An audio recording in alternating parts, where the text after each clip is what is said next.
These instruments aren't toys for just anyone to play with, the airport manager said coldly, eyeing the young black girl with suspicion. But what happened when Maya Johnson's fingers touched those keys? What dark secret was this 12-year-old hiding beneath her hoodie that would silence an entire terminal and change her life forever?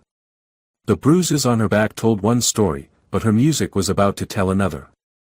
How could a girl who practiced on paper keys create a viral sensation that would topple the elite music establishment?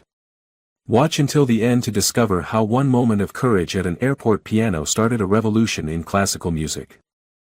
Dear viewer, if you are watching my story for the first time, I humbly request you write the location from where you are watching right now, subscribe this channel and press the bell icon now not to miss the notifications of my daily published new stories.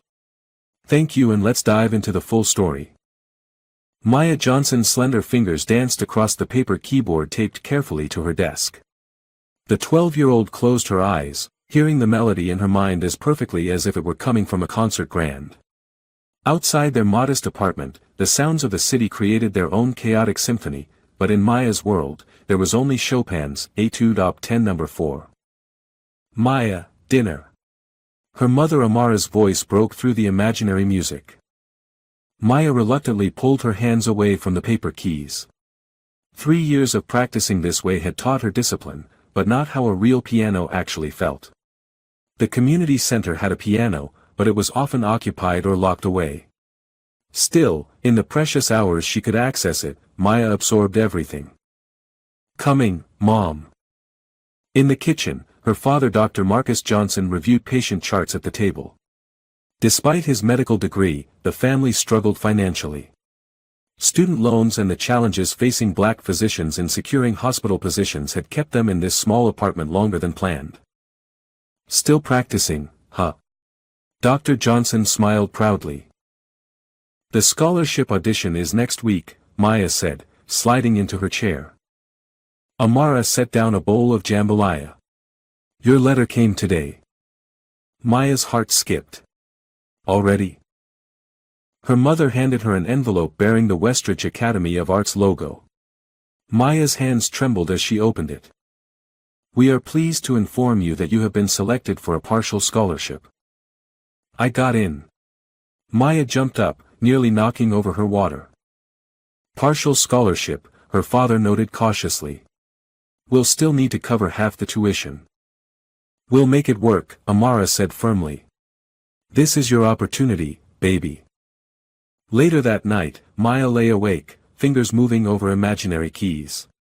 Westridge Academy was the most prestigious art school in the state.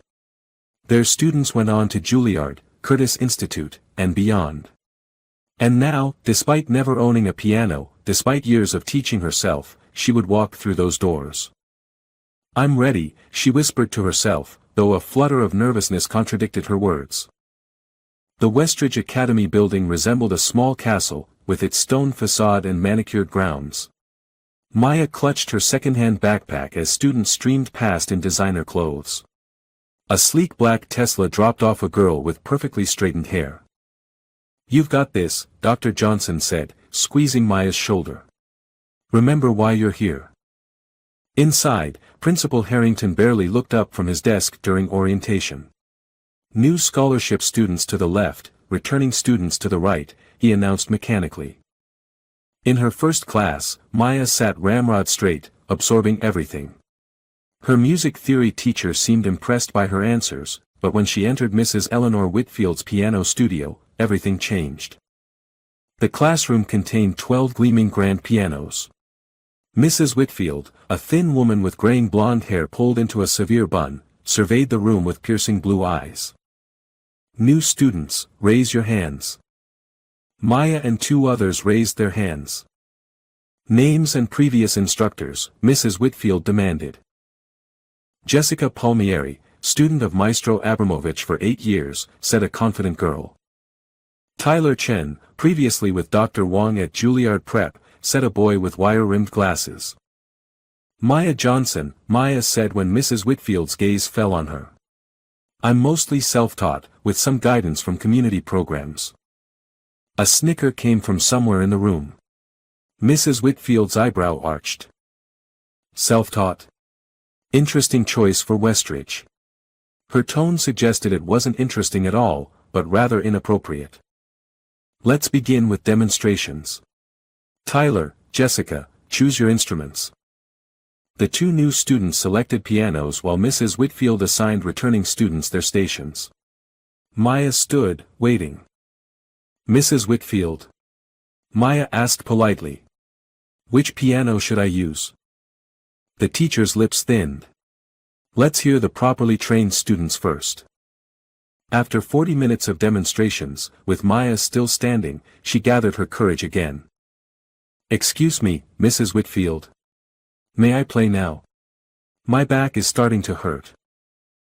The teacher turned sharply. You presume to interrupt my class. No, ma'am, I just... Before Maya could finish, Mrs. Whitfield grabbed a ruler from her desk and struck Maya across her lower back. You'll play when I say you'll play.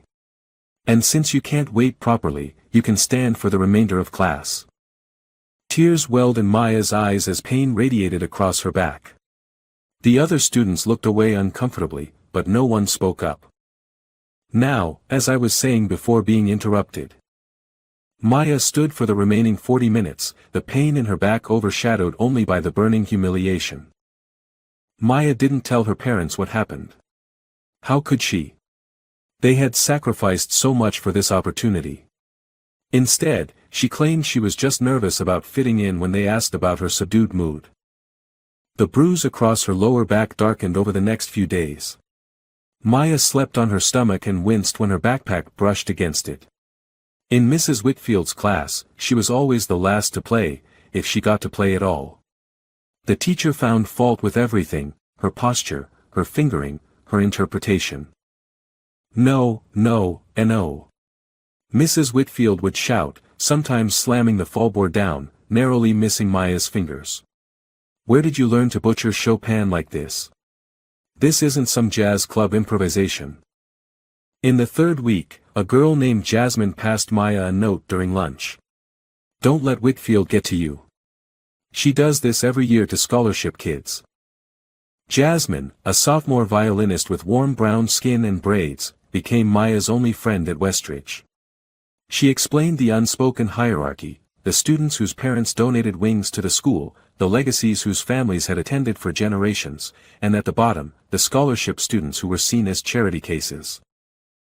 Last year's scholarship pianist quit after 2 months, Jasmine whispered. Whitfield broke him completely. At home, Maya stopped practicing on her paper keyboard. When her mother noticed, Maya claimed she was tired from practicing at school. You don't talk about your classes anymore, Dr. Johnson observed one evening. Everything okay, Firefly? Fine, Dad. Just adjusting. But nothing was fine. Maya faked illness to skip Mrs. Whitfield's class twice, only to receive double the criticism upon return. The music that once filled her dreams became associated with pain and humiliation.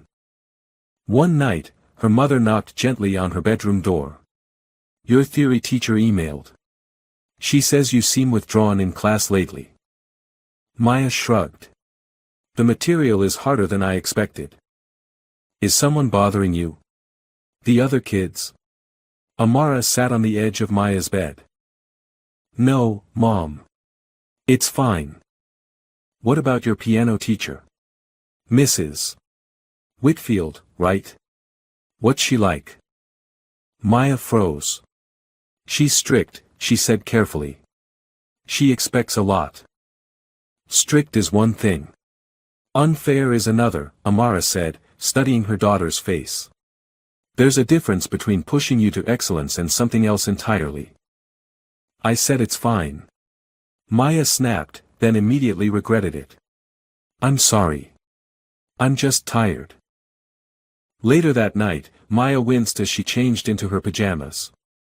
The original bruise was healing, but a new one had formed when Mrs. Whitfield had pushed her against the piano edge for slouching during a particularly difficult passage. Staring at the ceiling, Maya remembered how playing used to make her feel, like flying, like speaking a language more perfect than words. Now she felt only dread. The realization brought tears to her eyes. Mrs. Whitfield hadn't just hurt her body, she was killing Maya's love for music itself. As she drifted to sleep, Maya wondered how long she could endure. The thought of years under Mrs. Whitfield's instruction made her physically ill. But the alternative, giving up the scholarship, admitting defeat, disappointing her parents, seemed equally impossible. In her dreams, Maya played on a real piano, but no sound came out no matter how hard she pressed the keys. The breaking point came on a Tuesday morning. Rushing to get ready for school, Maya dropped her hairbrush and bent to retrieve it. Her pajama top rode up, revealing the mottled purple and yellow bruises across her lower back. Maya Marie Johnson. Amara gasped from the doorway. What happened to your back? Maya froze. I fell during gym. Don't lie to me, Amara said, gently lifting Maya's shirt. These are multiple bruises at different stages of healing. Who did this to you? The dam broke. Through tears, Maya confessed everything, the ruler, the shoved chair, the verbal abuse. Dr. Johnson entered partway through, his expression darkening with each detail. We're going to the school. Now, he said, voice dangerously calm. An hour later, they sat in Principal Harrington's office with Mrs. Whitfield, who looked annoyed at the interruption. Mrs. Whitfield, Maya claims you struck her with a ruler and pushed her into furniture, Principal Harrington said. Rather serious allegations. I maintain classroom discipline, Mrs. Whitfield replied coolly. Perhaps standards were lax in her previous environment, but Westridge demands excellence. Excellence doesn't require bruising children, Dr. Johnson said, barely containing his anger. Mrs. Whitfield sniffed. Some students require firm guidance to overcome disadvantages in their preparation. Disadvantages? Amara's voice rose. My daughter taught herself piano because we couldn't afford lessons, and she still earned her place here. Principal Harrington cleared his throat. Mrs. Whitfield has been with Westridge for 27 years. Her methods, while perhaps stringent, produce results. Our graduates. Show my daughter's back, Dr. Johnson interrupted. I beg your pardon. You heard me. If these are acceptable methods, you should have no problem seeing their results. An uncomfortable silence fell. That won't be necessary, Principal Harrington said finally. However, I would remind you that as scholarship recipients, certain accommodations. Don't finish that sentence, Amara warned. You're suggesting we should accept abuse because we don't pay full tuition. I'm suggesting that Mrs. Whitfield's track record speaks for itself. However, if Maya is struggling to adapt to our environment, she's not struggling to adapt to your environment, Dr. Johnson said. She's being assaulted in it. Principal Harrington sighed. I'll speak with Mrs. Whitfield privately about appropriate disciplinary measures. In the meantime, perhaps Maya would benefit from our school counselor. They left with hollow assurances and a clear message. Mrs. Whitfield was untouchable, and Maya was expendable. The Saturday after the meeting, Maya and Jasmine met at Riverpoint Mall. Maya needed escape from both school tensions and the worried glances of her parents. They didn't fire her, did they? Jasmine asked as they shared a pretzel. Maya shook her head. They're reviewing the situation. But Whitfield was smirking in class yesterday. The board won't touch her. Her students win competitions that keep donations flowing. They wandered past clothing stores with prices that made them laugh. Near the food court stood a glossy black grand piano, part of the mall's community arts space. You should play something, Jasmine suggested. Maya hesitated. Her back still ached when she sat for too long.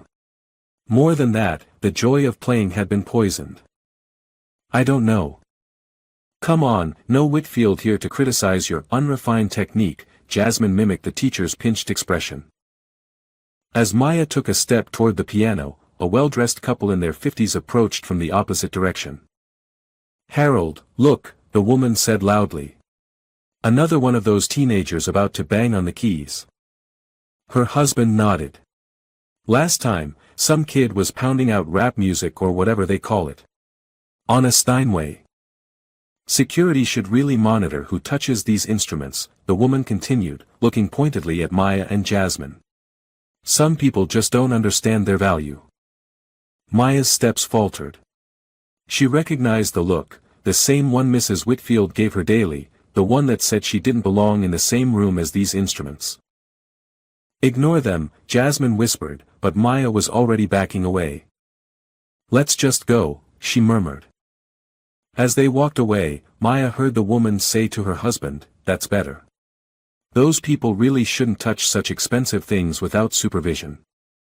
The words followed Maya like a shadow. Those people. How many times had she heard similar phrases? At Westridge. At the music store where clerks followed her but rushed to assist white customers. Even here, in a public space. They don't even know if I can play, Maya said quietly as they rode the escalator. They just assumed. Jasmine squeezed her hand. Their loss. But Maya felt a familiar tightness in her chest. Another space where music should have been a refuge had become a battlefield instead. We're pulling you out. Dr. Johnson's voice was firm as he set down his fork at Sunday dinner. I've researched other arts programs. There's one across town that, no. Maya interrupted, surprising herself with her vehemence. I can't leave. Her parents exchanged concerned glances. Maya, her mother said gently, you're miserable. Mrs. Whitfield isn't going to change, and the administration has made their position clear. If I leave, she wins, Maya insisted. And every other scholarship student after me will face the same thing. Dr. Johnson leaned forward. This isn't about winning or losing, Firefly. It's about your safety and well-being. Maya pushed rice around her plate.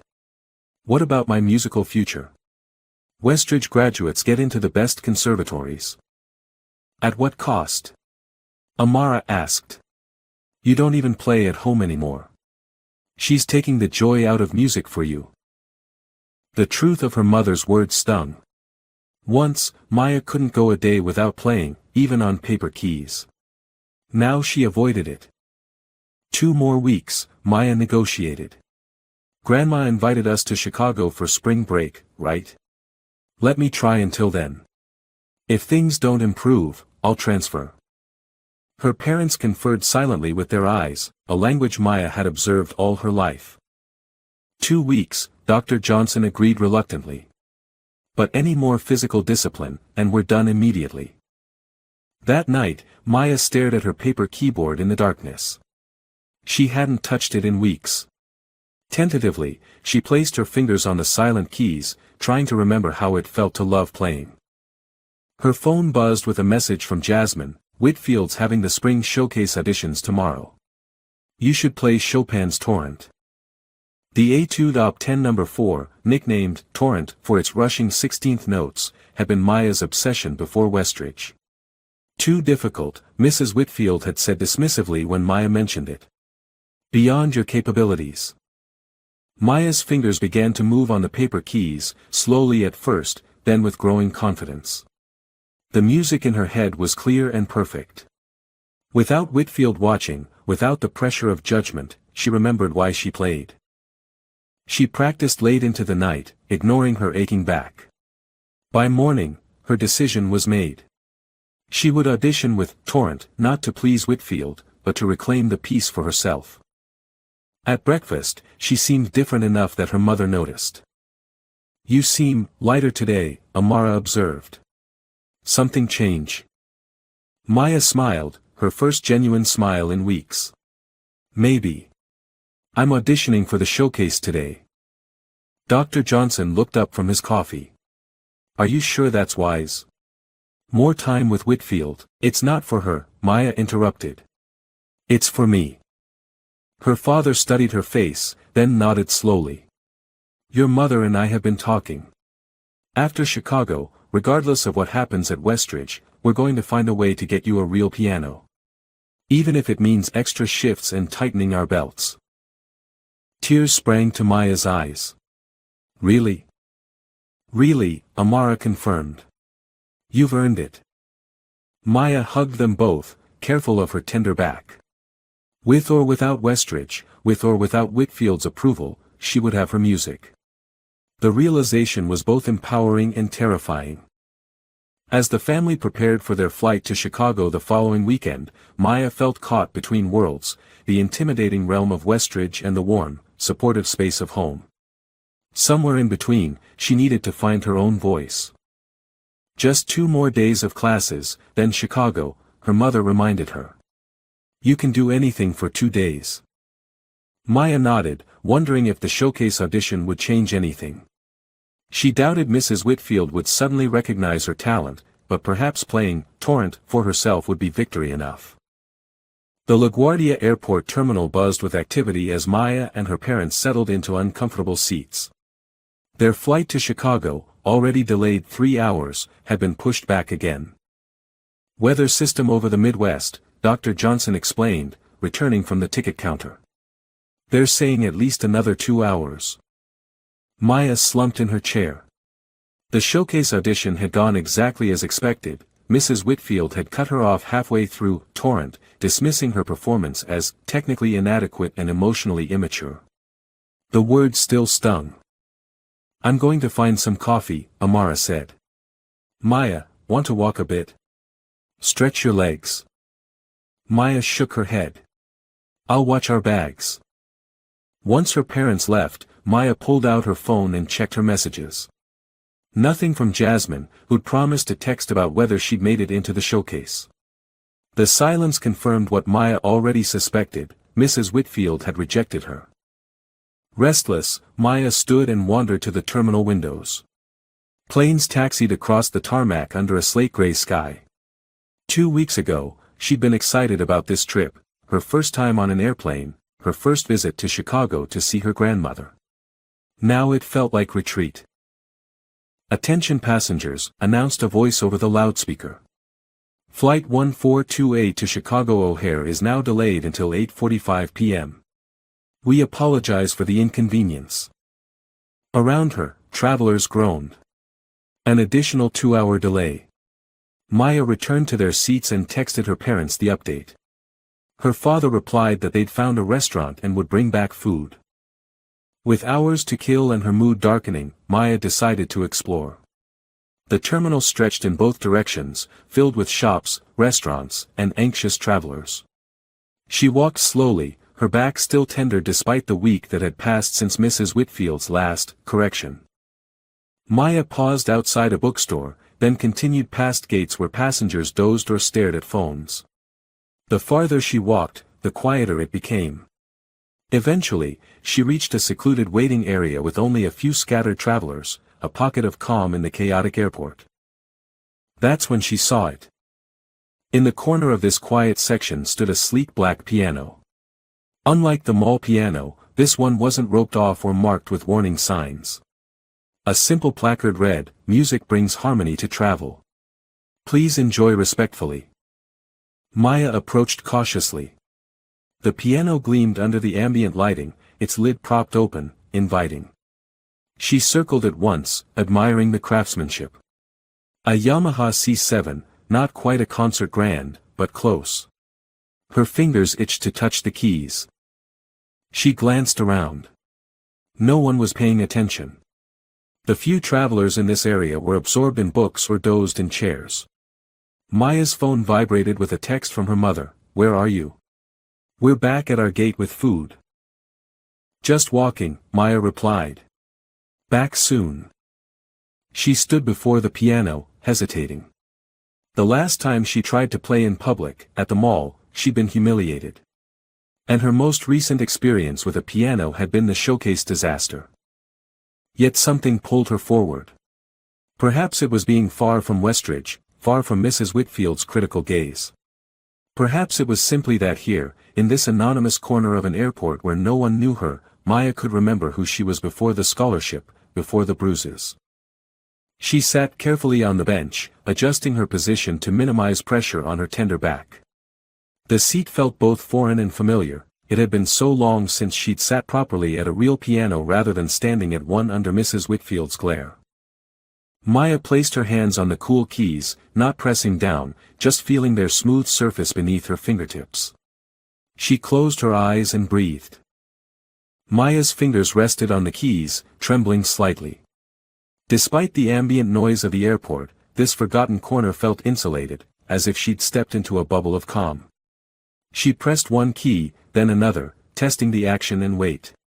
The piano was well maintained, with a responsive touch that made her heart race.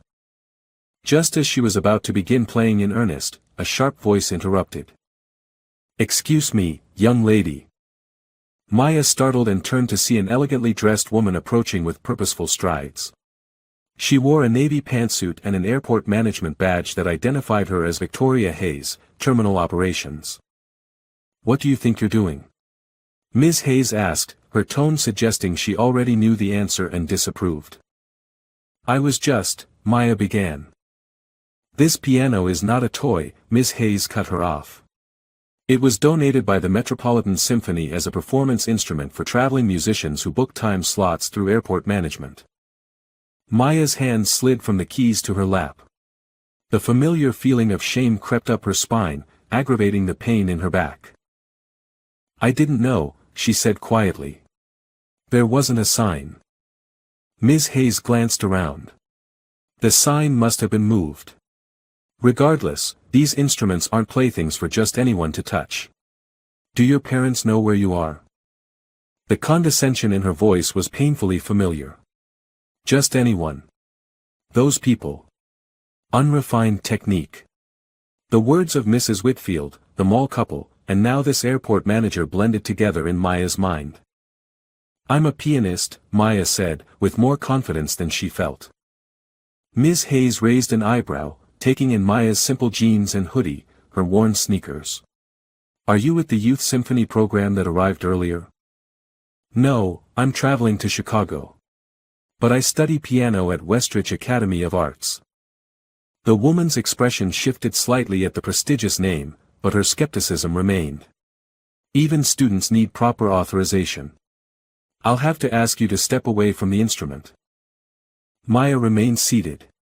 Something was building inside her, not just anger at this latest dismissal, but something deeper. A refusal to be invisible. A need to be heard. "Ma'am," Maya said, meeting the woman's eyes, "I've been playing piano since I was 5.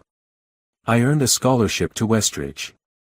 I've played Chopin, Bach, and Debussy." "I'm sure that's very nice," Ms. Hayes replied, clearly unmoved. "But rules are rules." "Now, please, one piece," Maya interrupted. "Let me play one piece, and if you still want me to leave, I will." Ms. Hayes checked her watch impatiently. "Young lady, I don't have time for this. There are security concerns." "3 minutes," Maya pressed. "Just 3 minutes." A businessman looking up from his laptop a few seats away called out, "Let her play. Not like anything else is happening around here with all these delays." Ms. Hayes glanced between the man, Maya, and her watch. "Fine. One short piece. Then you return to your parents." Maya nodded, her heart pounding. She turned back to the piano, aware of Ms. Hayes standing with arms crossed, waiting for her to finish or fail. The pain in Maya's back flared as she straightened her posture, a physical reminder of all the times she'd been told she didn't belong. In that moment, Maya made a decision. She wouldn't play something safe. She wouldn't play the simple pieces Mrs. Whitfield deemed appropriate for her level. She would play Torrent. Maya took a deep breath, positioned her hands, and began. The opening notes of Chopin's Etude Op. 10 No. 4 filled the waiting area, fast, technically demanding, relentless. The piece earned its nickname honestly. It was a rushing flood of 16th notes requiring precise fingering and complete control.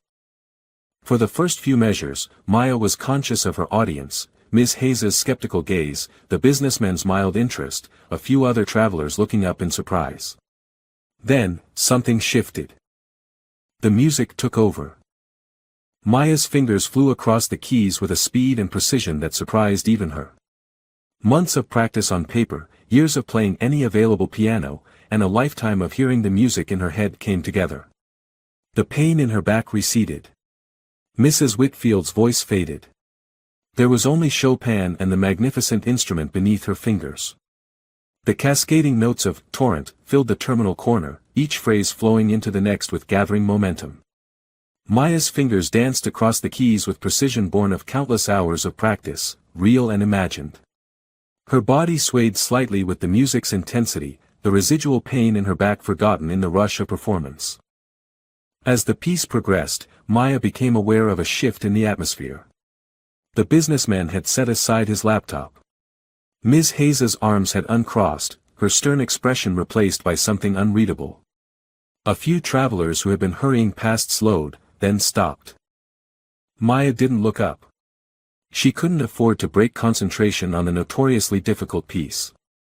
The middle section demanded crossing hands and rapid chord progressions that had initially seemed impossible on her paper keyboard. Now, on a real piano, she navigated them with a fluidity that came from somewhere beyond conscious thought. A small crowd began to gather. Phones emerged to record the unexpected performance. Some onlookers whispered to each other, but most just listened, captivated by the young girl in simple clothes playing with professional intensity. As the piece built toward its climax, Maya permitted herself a moment of pure joy. This was why she played, not for Mrs. Whitfield's approval, not for scholarships or showcases, but for this feeling. Music flowing through her, connecting her to something larger than herself. The final section of Torrent requires a controlled acceleration that tests even seasoned pianists. Maya's tempo increased precisely, her left hand maintaining the driving rhythm while her right executed the challenging melodic runs. The piece thundered toward its conclusion, Maya's small frame somehow producing sounds of orchestral power. With the final emphatic chords, Maya released a breath she hadn't realized she was holding. For a moment after the last notes faded, there was silence. Then, applause erupted. Maya looked up, startled to find that her audience had grown to at least 30 people. Airport workers, delayed passengers, even a pilot in uniform stood clapping. Several had phones raised, recording. Ms. Hayes stood transfixed, her previous skepticism replaced by astonishment. When the applause subsided, she approached Maya. "That was..." She began, then paused to compose herself. "Young lady, I owe you an apology. Clearly you are exactly where you belong." Maya managed a small smile. "Thank you for letting me play." "Where did you learn to play like that?" Ms. Hayes asked. "You mentioned Westridge, but, mostly self-taught," Maya admitted. "My parents couldn't afford lessons, so I practiced on a paper keyboard at home. I got a scholarship to Westridge this year, but..." She trailed off, unwilling to explain the rest. A middle-aged man in the crowd stepped forward. He was tall and distinguished, with silver temples and an elegant overcoat. "Chopin's Torrent is not attempted by students twice your age," he said, his voice carrying a slight accent. "Yet you played it with both technical precision and emotional understanding." Maya recognized him from music magazines, Richard Blackwood, the acclaimed pianist who had recently performed with the New York Philharmonic. "Thank you, sir," she said, suddenly shy. "Maya." She turned to see her parents pushing through the crowd, alarm on their faces. "We've been looking everywhere," Amara exclaimed. "You said you were just walking." She stopped, taking in the scene, the piano, the crowd, the phones recording. "Mom, Dad, I'm sorry," Maya began. "I found this piano and delivered one of the finest interpretations of Chopin I've heard from a young pianist," Mr. Blackwood finished, turning to her parents. "Your daughter has a remarkable gift." Dr. Johnson looked between the famous pianist and his daughter. "Maya's always been musical, but we've never been able to provide formal training until recently." "Formal training can be overrated," Mr. Blackwood said with a smile. "Some things cannot be taught, only nurtured. Your daughter plays with something beyond technique, authenticity and passion that many formally trained pianists never achieve."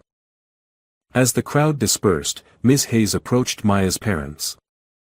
"Your daughter is welcome to play this piano anytime she's passing through," she said.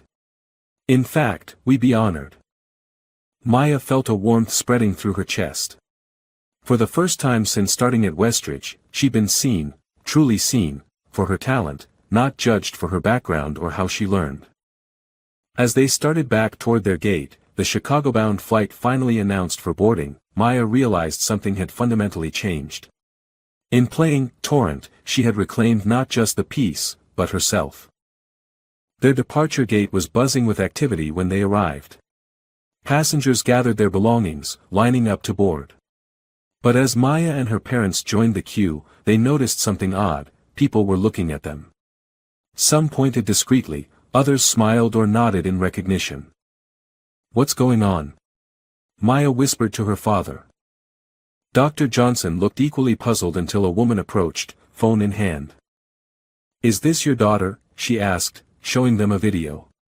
"The girl playing piano in Terminal C? It's all over Twitter already." On the screen was Maya, lost in Chopin's Torrent, her face a study in concentration and joy. The video had already accumulated thousands of views in the short time since her performance. "That's her," Amara confirmed, a mix of pride and concern in her voice. More passengers approached, offering congratulations. An elderly woman squeezed Maya's hand as they boarded. "You remind me of myself at your age," she said. "Never stop playing." By the time they settled into their seats, Maya's phone was vibrating constantly with notifications. Jasmine had sent multiple texts with screenshots of the video spreading across social media. "OMG, is this you?" Hashtag Airport Piano Prodigy trending on Twitter. "Maya, you're famous. Everyone at school is sharing this. Whitfield has seen it." Her face was priceless. The last message made Maya's stomach clench. She hadn't considered how quickly the video would spread or that it would reach Westridge.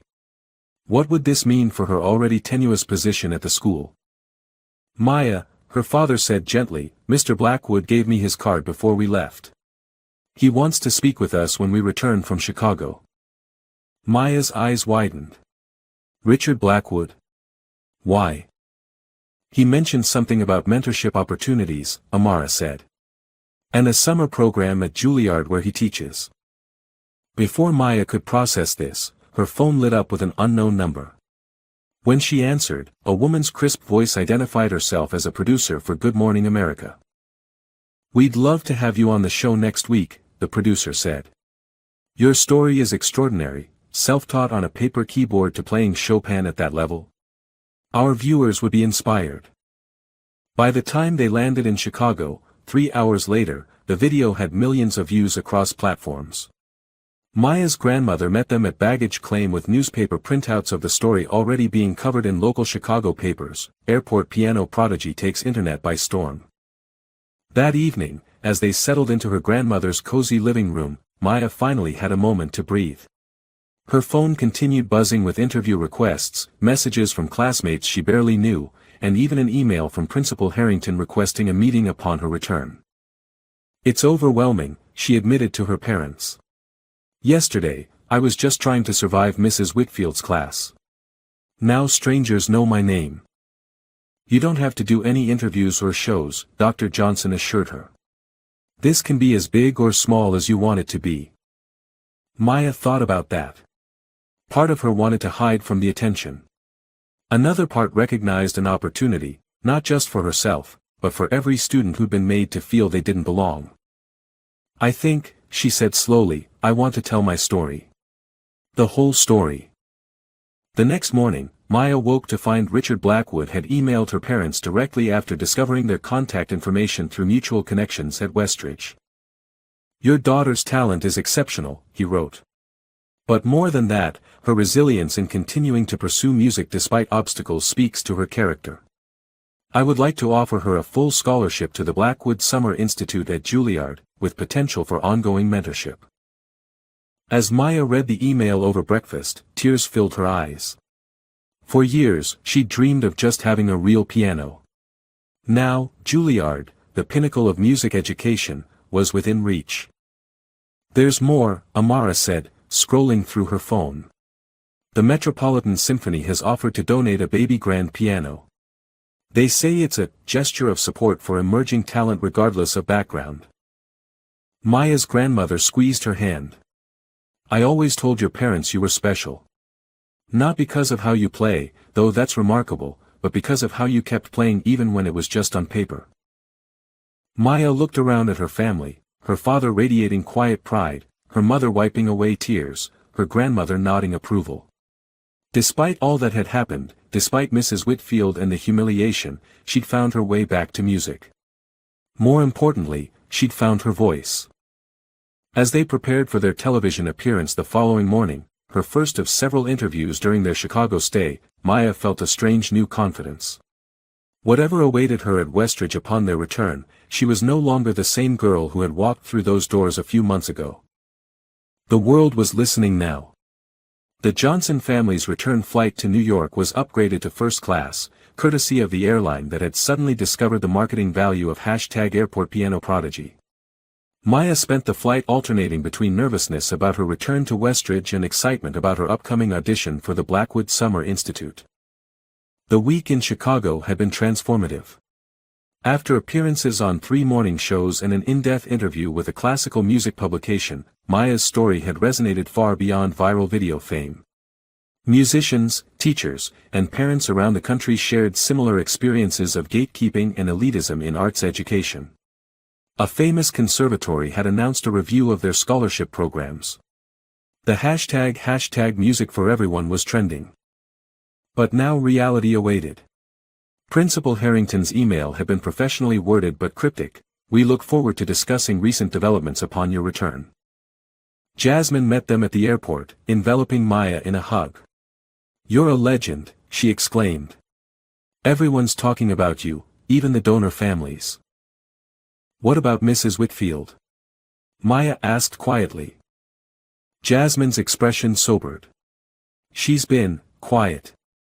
But there's an emergency board meeting tomorrow morning. We've all been told to attend an assembly afterward. That night, Maya could barely sleep. Her father had insisted on accompanying her to school the next day, prepared to withdraw her immediately if necessary. But Maya wasn't sure what she wanted anymore. The Blackwood opportunity was incredible, but retreating from Westridge felt unresolved. Whatever happens, Amara told her, you've already won. They've heard you, not just your music, but your truth. The assembly hall buzzed with tension the next morning. Students whispered and pointed as Maya entered with her father. Several teachers nodded respectfully in her direction. Mrs. Whitfield was noticeably absent.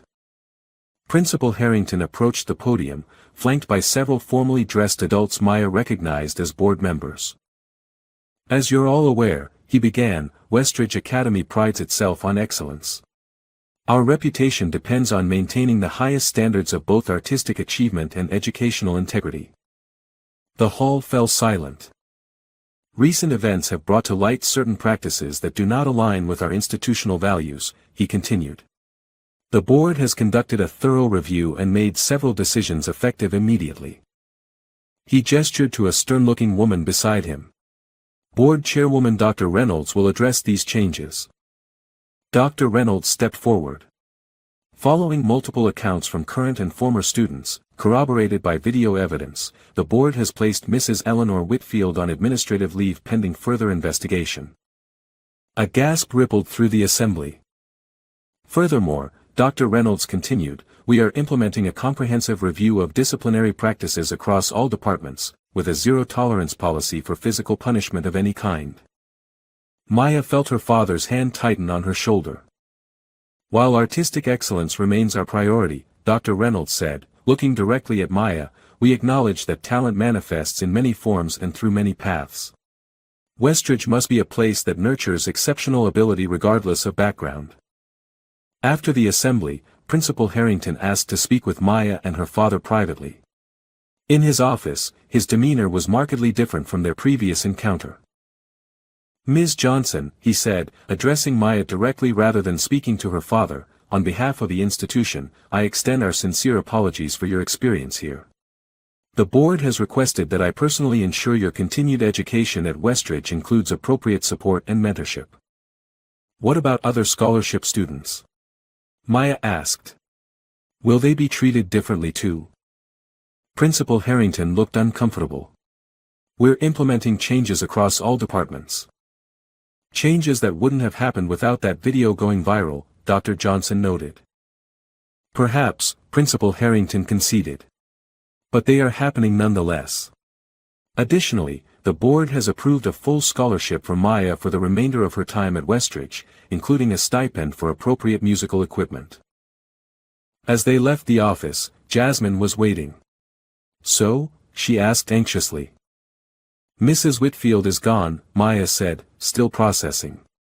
And they're changing the policies. Because of you, Jasmine said firmly. Because you didn't give up. Maya wasn't sure that was entirely true. She had been ready to give up, had nearly done so many times.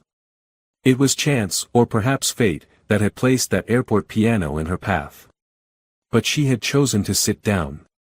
She had chosen to play, despite everything. Sometimes, she realized, that choice was enough. 3 months later, Maya adjusted the fall of her dress as she waited backstage at Westridge's spring recital. Through the curtain, she could hear the murmur of an unusually large audience. The annual event had drawn media attention this year, with critics from major publications in attendance. Nervous? Asked Ms. Daniels, the new piano instructor who had replaced Mrs. Whitfield. Maya shook her head. Not about playing.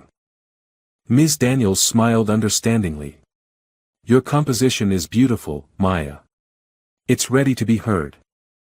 Rather than performing standard repertoire, Maya had made the bold choice to present an original piece titled Paper Keys for the recital, a work that traced her journey from practicing in silence to finding her voice. The past months had been transformative. The Metropolitan Symphony had delivered on their promise of a piano, a gorgeous baby grand that now occupied the living room of the Johnsons' new apartment, which they'd been able to afford after Dr. Johnson received a long-awaited promotion. Weekends were devoted to the Blackwood Institute, where Maya studied under Richard Blackwood himself. Weekdays at Westridge had changed too. The school's policies had been completely overhauled, with a new emphasis on inclusivity and recognizing diverse paths to artistic excellence. 2 minutes, called the stage manager. Maya peeked through the curtain. In the front row sat her parents and grandmother. Beside them were the Maxwells, the couple from the mall who had once dismissed her. They were major donors to Westridge, and Mr. Maxwell now chaired the newly formed Diversity in Arts Committee. Most surprisingly, in the third row sat Mrs. Whitfield. After a lengthy investigation, she had resigned from Westridge but had not been barred from attending public events. Maya had mixed feelings about her presence but found she no longer feared the woman who had once wielded such power over her. The lights dimmed. Maya took a deep breath and walked onto the stage. The gleaming concert grand awaited her, lid raised to project her music to the farthest corners of the hall. As applause welcomed her, Maya caught sight of a small group of younger scholarship students watching with wide eyes from the wings. Among them was a boy who reminded Maya of herself months ago, talent hidden beneath insecurity, passion tempered by fear. She had spoken with him earlier that day when she found him practicing on a paper keyboard he'd drawn himself. The practice rooms are always occupied, he'd explained shyly. Maya had shown him a special practice room few students knew about, then invited him to watch her performance from backstage. Sometimes, she told him, we need to see someone like us succeed to believe we can too. Now, seated at the piano, Maya began to play her composition. Paper Keys started simply, with a melodic line played by the right hand alone, representing her early years of silent practice. Gradually, the left hand entered, adding harmonies and counterpoint as the piece evolved, growing in complexity and emotional depth. The middle section incorporated elements of Chopin's Torrent, transformed and reimagined through Maya's unique perspective. As the piece built toward its climax, both hands moved across the full range of the keyboard, unleashing the power and passion that had been building within her all those years. The final section returned to the opening theme, but now fully realized, a musical coming-of-age story told through harmony and rhythm. As the last notes faded, there was a moment of profound silence before thunderous applause erupted. Maya stood and bowed, looking not at the critics or the donors or even Mrs. Whitfield, but at the young boy in the wings. In his expression, she saw the spark of possibility ignite. Later, as Maya navigated the reception, accepting congratulations and fielding questions from music journalists, she excused herself to find the boy. "What did you think?" she asked. "I didn't know we could write our own music," he replied. "They always say we need to master the classics first." Maya smiled. "The classics are important. But your voice matters too. Never let anyone convince you otherwise."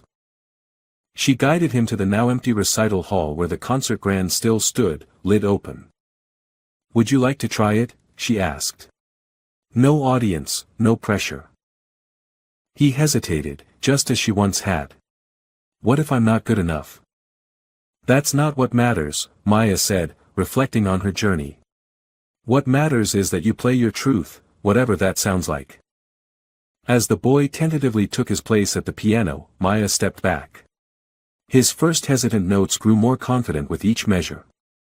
Maya thought of the paper keyboard still tucked in her desk drawer, a reminder of where she'd started. The journey hadn't been what she'd expected. It had been harder in some ways, more miraculous in others. But through it all, through the pain and the triumph, she had found something precious, her authentic voice. And now, watching this young musician find his own, she understood that this, not fame or validation, was the true gift of music. The ability to be heard. The courage to play on. Dear friend, thank you for experiencing Maya's journey with us. In a world where talent is universal but opportunity is not, her story reminds us that greatness often emerges from unexpected places. Every child deserves the chance to develop their gifts without facing discrimination or gatekeeping. Music, art, and education should be accessible to all, regardless of economic status or background. Your support helps us continue sharing these important stories that challenge prejudice and celebrate human potential. If Maya's triumph touched your heart, please like this video, share it with someone who needs inspiration today, and subscribe to our channel for more stories that matter. Remember, the most powerful instrument is the human spirit.